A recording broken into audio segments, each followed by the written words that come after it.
last class we talked about uniqueness theorem and discussed one technique for solving electrostatic boundary value problems called as method of images. We will talk about method of images now, giving you more examples on that method, and then we will consider solution of Laplace's equation. If you remember, the image problem that we considered was that of an infinite plane, conducting plane, which was kept at 0 potential, and you had a charge which was placed at a certain height z1. The corresponding image problem was that of remove the conducting plane, but keep a negatively charged charge at the same height as that of the positive charge. The distance between the two must be the same with respect to the where the conducting plane was originally. This guaranteed that the potential on the conducting plane was equal to 0 and the potential at infinity was equal to 0, satisfying both the required boundary conditions, right. So, that was the image problem that we considered earlier, and we found out that the potential in the case where z is greater than z1, okay, the solutions have to be such that z greater than 0, the upper part of the hemisphere or the plane, then the potential was given by q by 4 pi epsilon 0 1 by x square plus y square plus z minus z1 square minus 1 by x square plus y square plus z1 square. Here is where the positive charge is located, here is the negative charge that was located. Okay. Now, if I ask you what is the induced charge, okay, see now this is the potential, but now the original problem is still the same. I have the plane here, okay, I have the plane here, and there is a corresponding charge up at height z1. Okay. So, there is a charge at this point, and I am considering at any point p, x, y and z what is the potential, and that potential is given by this expression. So, if you look at this situation, the original problem, and because there are field lines which are leaving the positive charge and then landing on the conducting plate, these will induce negative charges, right. So, what is the amount of charge that is induced? Let us calculate that. To calculate that, I need to know what is the charge density, the surface charge density at any point, and then if I integrate this surface charge density, I should be obtaining the total charge. To obtain the surface charge density, all I have to understand is that this is a conducting plane. Therefore, for the conducting plane, the normal component of D must be equal to rho s, the surface charge density. Therefore, electric field normal component must be equal to rho s divided by epsilon, where epsilon is actually the epsilon of the medium above the plane, okay, not of the conductor, of course. And what is the normal component of the electric field? This is simply the derivative of the potential or the differential of the potential V with respect to z direction, because the normal component of the field is perpendicular here and the normal to this plane is actually along z direction. Therefore, E norm is minus dV by dz, but not at any value of z. This has to be done, this has to be evaluated at z equal to 0. So, if you differentiate this potential function V, what you get is del V by del z will be equal to q by 4 pi epsilon on the outside, and then if you differentiate this quantity with respect to z, keep x and y as constants, okay, and this fellow will become 2 times z minus z1 divided by x square plus y square, which has actually remained constant, plus z minus z1 square to the power 3 by 2. Similarly, you will get 2 times z plus z1 divided by, sorry, this becomes minus and this becomes plus. I think this becomes minus because there is a z minus z1 whole square in the denominator, under root under the denominator. Therefore, this becomes minus, and I think this becomes plus. You can verify this one, okay, becomes x square plus y square plus z1 z plus z1 square to the power 3 by 2. Okay. This would be the electric field. Now, you apply this one at z equal to 0. Okay. So, if you apply this one at z equal to 0 and call this x square plus y square as some zeta square, which is a constant which I am considering. So, this is zeta square, right. At z equal to 0, if you find this out, you will see that this would be q by, there is a 2 in the numerator, 4 in the denominator. So, this becomes q by 2 pi epsilon 0 z1 divided by zeta square plus z1 square to the power 3 by 2. Why? Because z equal to 0. So, minus z1 square is as good as z1 square. So, you can actually combine this equation and find that z cancels with each other and you are left with only z1. This must be equal to minus rho s by epsilon 0. Okay. So, if you see this is minus rho s by epsilon 0 on both sides cancel with each other. So, rho s, the surface charge density, is given by minus q z1 divided by 2 pi zeta square plus z1 square to the power 3 by 2, where zeta square is actually x square plus y square, right. This is just a shorthand notation that I am using to denote this quantity x square plus y square. So, this is a surface charge density, and it is interesting to find that the surface charge density is negative, which is what you would expect, right. So, you have a positive charge on the plane, and because of the positive charge having the field lines falling on the conducting plane, they would all induce negative charges. So, the surface charge density must be negative. Okay. Now, what is the total charge induced? The total charge induced can be obtained by integrating this surface charge density over the entire conducting plane. In the case that we have considered, the conducting plane goes all the way from minus infinity to plus infinity in the xy plane, correct. So, I need to integrate this one over that plane. I can choose various ways of integrating this one. You can choose different ways of approaching this problem by integrating this. You can consider circular areas of radius zeta, okay, and then integrate as a function of zeta. So, that surface that circular patch will have a surface area of 2 pi zeta. Okay. So, you can actually consider this and then start expanding that patch to all the way from 0 to infinity, or you can integrate this one with respect to x and y. Whichever method you choose, you are essentially looking at integrating this over the entire z equal to 0 plane. Okay. Over the entire z equal to 0 plane, you can integrate this one, and you will see that this will be equal to minus q. Thus, the total charge induced on the ground plane is equal to minus q, and it has to be that much, because if it is anything greater or lesser, then there is no charge balancing happening, right. So, the total charge that must be there must also be equal to minus q. Okay. So, you can solve this. I will leave this as a small exercise to you. While you are solving this exercise, you will come across certain integrals which you have used earlier. So, that might be easier to work out, okay, because you have seen these integrals earlier. So, you will come across certain integrals.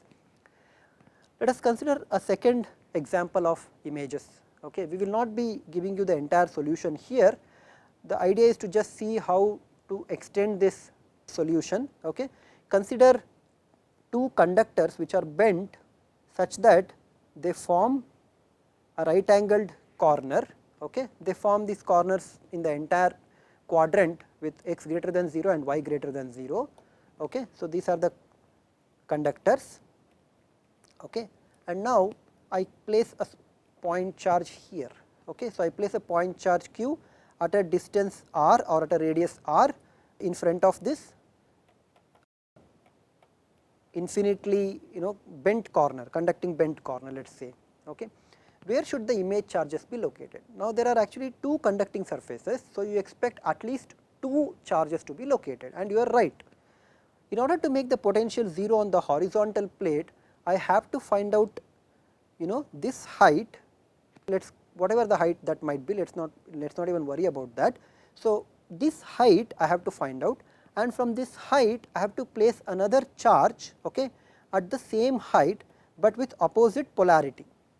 If I do that, this is the image charge. So, let us call this as q, and let us call this as, say, this is minus q. Okay. If this height is h, this height must also be h. Okay. This is obvious, because only then the combined potential on the horizontal plate will be equal to 0. Is this enough? No, clearly, because there is a potential here, and if I assume only two charges q and minus q, I will not be able to make the potential 0 here, because the distance from plus q is smaller compared to the distance from this minus q charge. So, the potentials will be unequal, and that is not acceptable, because this conductor is an equipotential surface, right. So, because I want to make the potential 0 here, I have to put one more charge, the image charge. So, if this height is, say, v, okay, I should have probably chosen this as v and this as h, that would have made it vertical and horizontal, but anyway that is not really important out here. So, if I choose this at a same distance v to the left of the vertical plate, okay. So, I have minus q here, same charge value, then the potential on this charge can be made equal to 0, correct. I can make the potential equal to 0 here on the vertical plate. Will that be all right?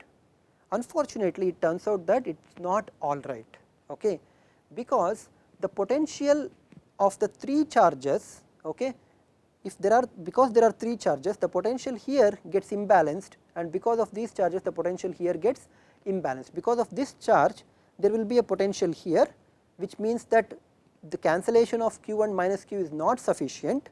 There has to be some extra cancellation that is required for the horizontal plate.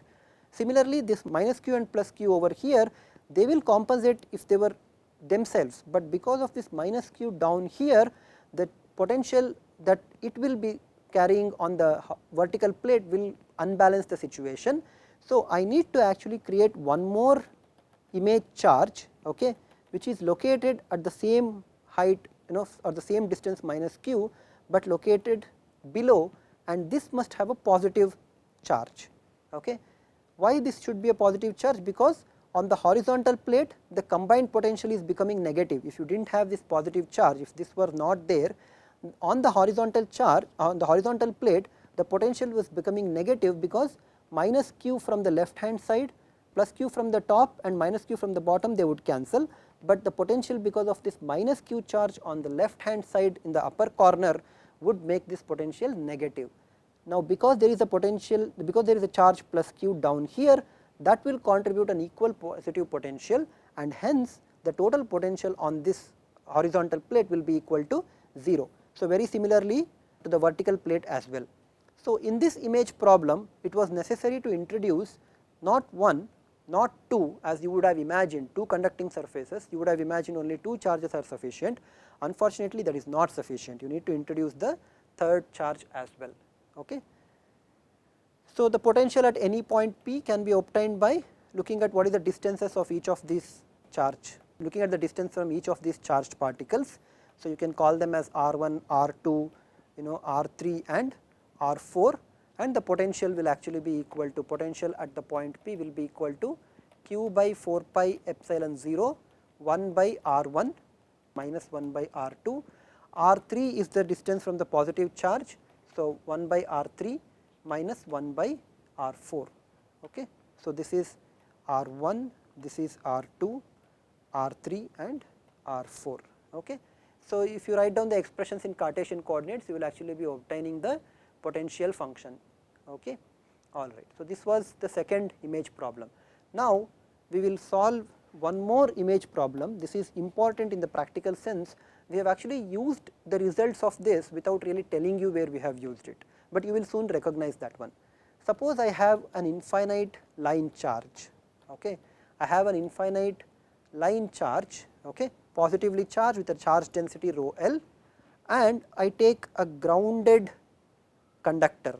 Okay. I take a spherical grounded conductor over here, and I will place this infinite line charge. So, this is along x equal to 0, okay, and this is at x equal to L 0, that is the center here is placed at x equal to 0, having a radius a, okay, and grounded up here, okay, and I am now placing a positive charge density plus rho L at x equal to L 0 along the x axis, and now I want to find out the corresponding image problem. Okay. So, what would be the corresponding image problem? Well, you suspect that because there is an infinite line charge here outside the cylinder, there must also be an infinite line charge inside a cylinder. Where should that cylinder be posted? Well, let us call the distance from the origin where that infinitely line charge, but with minus rho L. Okay. It can also be minus rho L prime, and but for simplicity let us assume that rho L prime is equal to rho L, and it turns out that that simplified assumption is correct, because uniqueness theorem tells me that if this assumption is correct and I satisfy all the boundary conditions, then everything should be all right. Okay. So, I consider minus rho L at a distance, let us say L, okay, at a distance L from the origin. Now, I want to find out what is this length L, okay, or distance L at which I have to place minus rho L. Okay. Now, we first face an important problem. If you start surrounding this with a spherical surface, okay, a spherical surface, and start letting the radius of the spherical surface go to infinity, you will actually see that the potential, because of the infinite line charge, does not go to 0. So, I cannot take 0 as the reference potential, but if I take any other point, if I take any other distance, arbitrary distance as the reference potential, so with that reference potential, the potential at any point P in the region will actually be equal to rho L by 2 pi epsilon log of r plus, there will be this r0, where r0 is the radius of the reference point that I am considering, not infinity, but at some other point. Okay. Now, because there are two charges here, one charge with plus rho L, there is another charge with minus rho L, one of them is at x equal to L0, the other one is at x equal to L. The actual potential at this point P will be given by point P on the cylinder, right, because on the cylinder I want the potential to be equal to 0. So, on the cylinder, if I place the point P on the cylinder, then the potential at the point will actually be equal to, so this is r minus, so the potential at the point P will be equal to rho L by 2 pi epsilon, epsilon of course being the dielectric that is sitting out here. Okay. So, I have rho L by 2 pi epsilon log of r plus minus log of r minus, okay, plus some constant V0. Okay. This constant V0 is necessary because the potentials are to be with respect to a certain reference point R0, they cannot be at infinity, therefore, I have to include this constant V0. The constant has to be included so that the potential on the grounded point will be equal to 0, as does the potential at this reference point R0. So, if I take any other point R0 as the reference, or the sphere of radius R0 as the reference, then I have to include a potential here, so that the potential on the grounded cylinder is also equal to 0. Okay. So, this is the potential. Now, I want to find out the relationship between L and L0, right. I want to find out where the point L lies. So, in order to do that one, let me drop a perpendicular from point P on the x axis and call that length from the origin as L prime. Okay. So, let me call that length as L prime. This is obtained by dropping the perpendicular from point P on the grounded cylinder onto the x axis. Okay. Now, with that I can relate r plus. What would be the horizontal distance L prime if this radius a, which joins the origin and the point P, makes an angle phi with respect to the x axis, then this length L prime is simply a times cos phi, correct. So, L prime is equal to a cos phi, this is the point where I have the x axis, and this length on the x axis where plus rho L is situated is L0, right. Therefore, this length difference along the x axis will be L minus a L0 minus a cos phi. What about the component for y? The y component will be equal to a sin phi, right. So, this component is equal to a sin phi. Okay.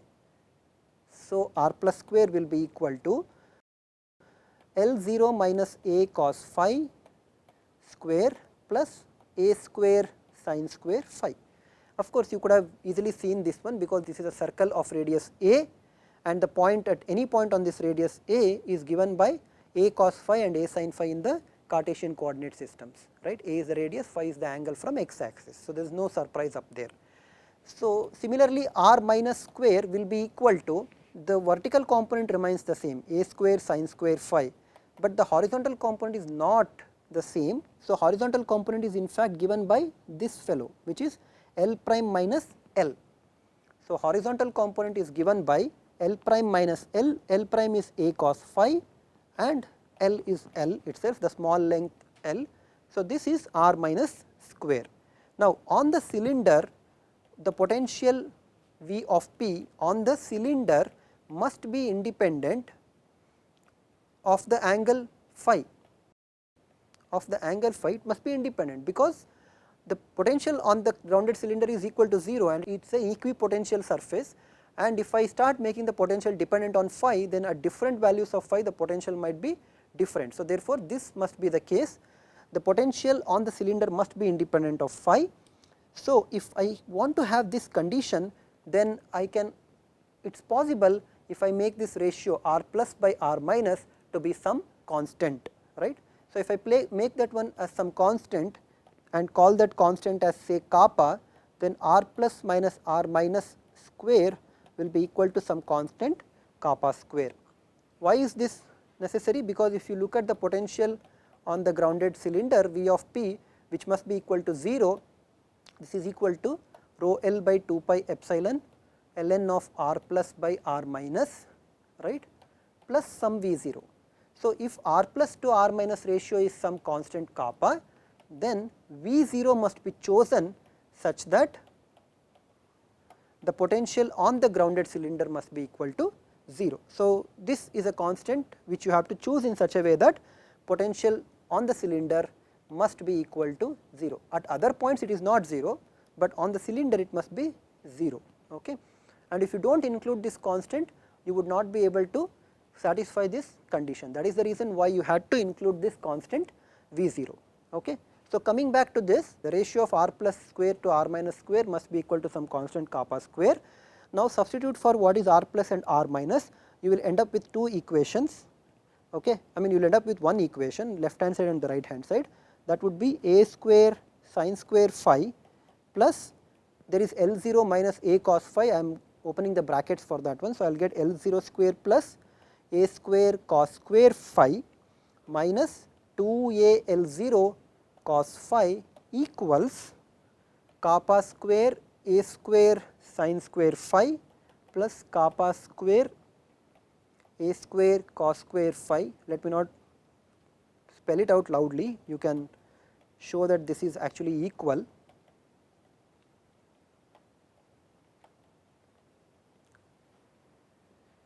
So, combining sin square and cos square and simplifying this equation gives me a slightly simplified expression, a square plus L 0 square minus 2a L 0 cos phi equals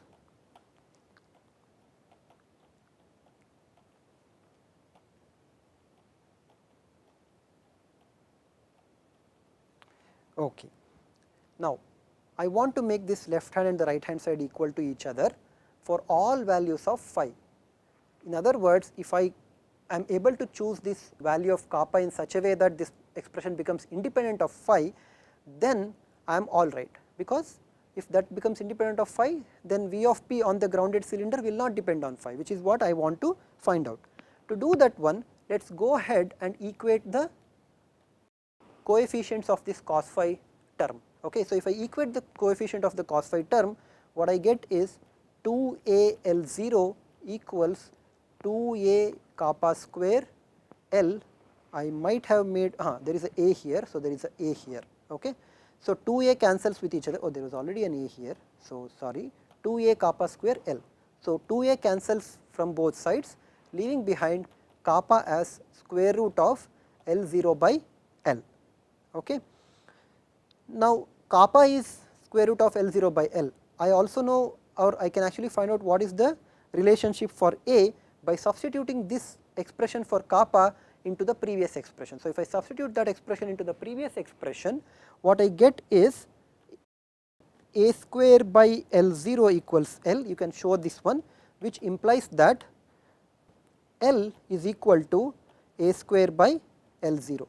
This is the distance that we wanted, right. This is the distance from the origin, okay, where you will keep your infinite line charge of value minus rho L, that is of charge density minus rho L. So, this was what we were looking for, and at any other point you can find out what is the total potential.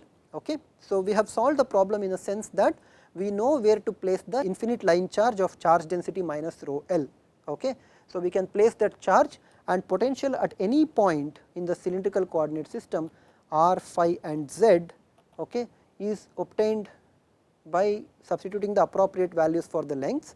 So, if the positive line charge is at L0 on the x axis. Now, the negative line charge is at minus rho L.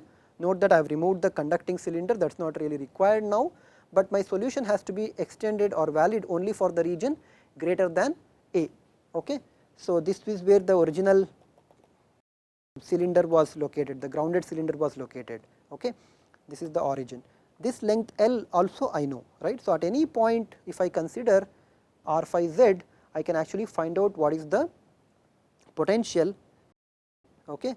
So, from the origin this distance is r. So, if you drop the perpendicular, you will find that the vertical distance is r sin phi and the horizontal distance is r cos phi, and therefore, the potential at r phi z, which is this fellow, is equal to, or it is proportional to, log of r cos phi minus L0, because in this case r cos phi is greater than L0, but it does not matter if you bring the point close to the cylinder also, right. So, the expressions would remain essentially the same, divided by r minus, right. So, r minus is r cos phi minus L square plus r square sin square phi. This entire thing, there is a square root and square root, there was a rho L by 2 pi epsilon here.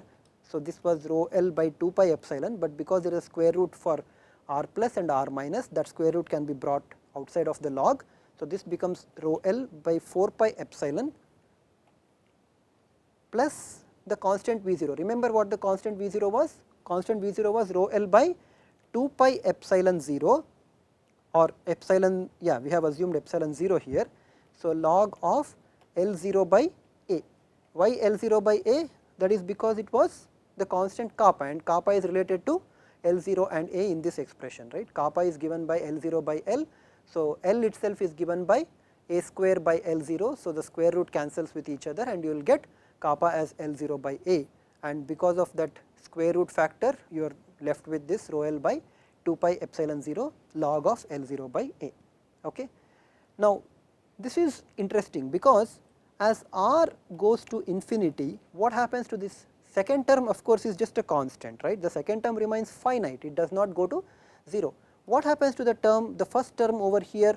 As r goes to infinity, both the numerator and the denominator will approach infinity and the ratio approaches 1, and we know that log of 1, right, is equal to 0, and therefore, the first term vanishes. Okay.